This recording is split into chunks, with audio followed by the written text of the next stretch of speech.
Hello guys! So for today's video nga pala kasama ko si Mark. Ayan, pumunta kami sa simbahan para sa kanyang scheduled na confess of the day and preparation sa kanyang first communion next week. So habang kami nga pala ay nasa biyahe dyan, tinatanong ko siya kung okay na siya para mamaya at alam na niya ba ang sasabihin kay Father at yung mga dadasalin. Sabi naman niya okay na daw siya at ready na. So yun nga pala guys, malapit lang naman ito sa bahay namin pero sobrang init at baka pagpawisan na rin siya kaya nag-tricycle na rin. So ayan guys, nakarating na nga pala kami sa simbahan. Ayan, habang naglalakad si Mark, video ko na rin pala siya kasi naisip ko nga na i-vlog talaga siya. So ayan guys, nalala ko last year dito din si Liam nagkumpisal at nag-first communion. So napakabilis lang talaga ng panahon, 1 year ago na rin pala yun. So ayan, napakaganda rin talaga ng simbahan ito, maraming puno at presko ang hangin. Pagdating nga pala namin dyan ay nag-i-start na sila sa mga simple reminders at mga kailangan gawin ng mga bata. So nandyan na rin yung mga kaklase ni Mark kaya tumabi na rin siya dyan. So habang sila nag-iintay at yung iba ay nasa loob na, nag-practice sila ng mga dasal at iba pa. Pakinggan natin ang sasabihin. Ano yung gagamitin kamay? Okay, tapos sasabihin na yung mga kasalanan. So ano yung mga halimbawa ng kasalanan?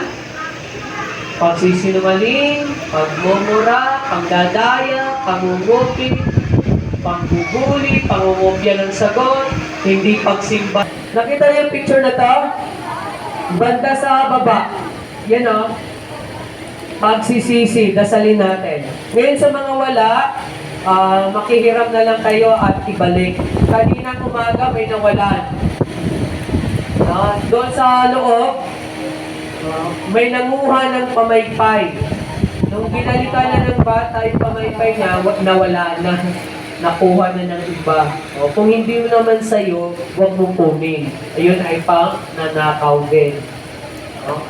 Mangungumpisal ka ngayon, yung iyong ihihiram na pamaypay ng panampalataya, prayer, ibalik sa may-ari. Manghihiram ka lang, huwag mong angkinin. Okay? Sige, sa mga may hawak ng pamaypay, puntahan yung pamaypay, basahin ang panalangin ng pagsisisi. Okay, 1, 2, and go!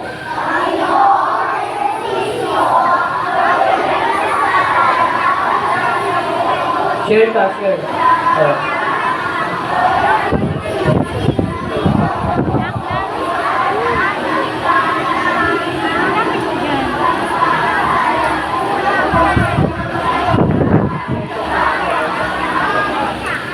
Ulitin natin ang panalangin ng pagsisisi. 1, 2, and go!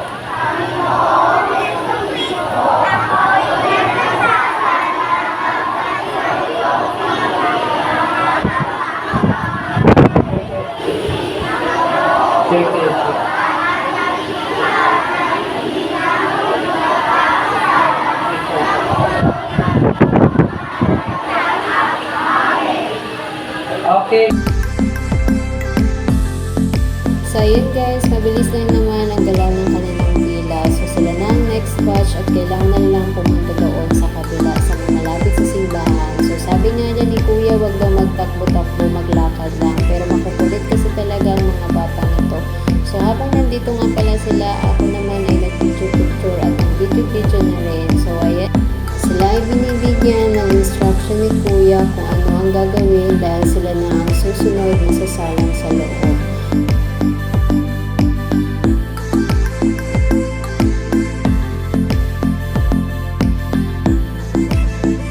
Kinuhaan ko na rin sila dyan ng picture dahil nga doon sa kabila hindi ako makapag-picture at malayo ang aking pwesto. So konti nga pala sila dyan dahil yung iba ay naiwan pa sa pila at yung iba ay hindi namaten.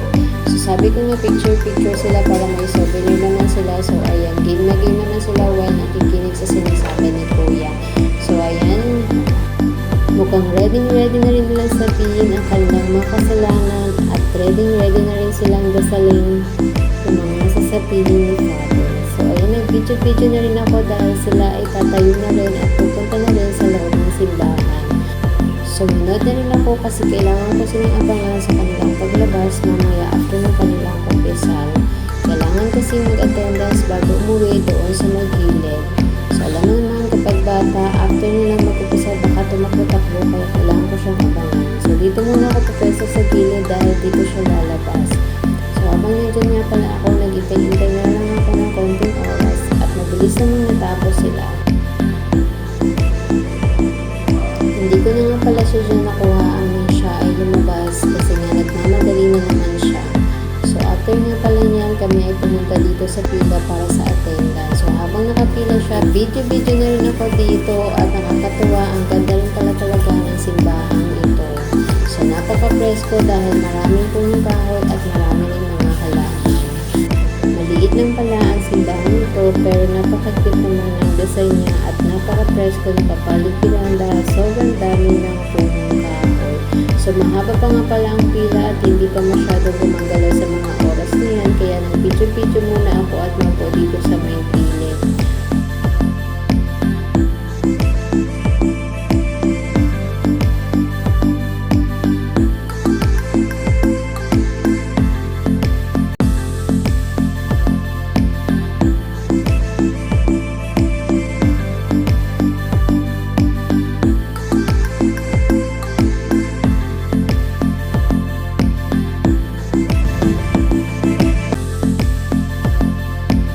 After ilang minuto ng paghihintay, malapit na nga si Mark sa kanyang pila. Makakapag-attendance na rin siya at makakauwi na rin kami.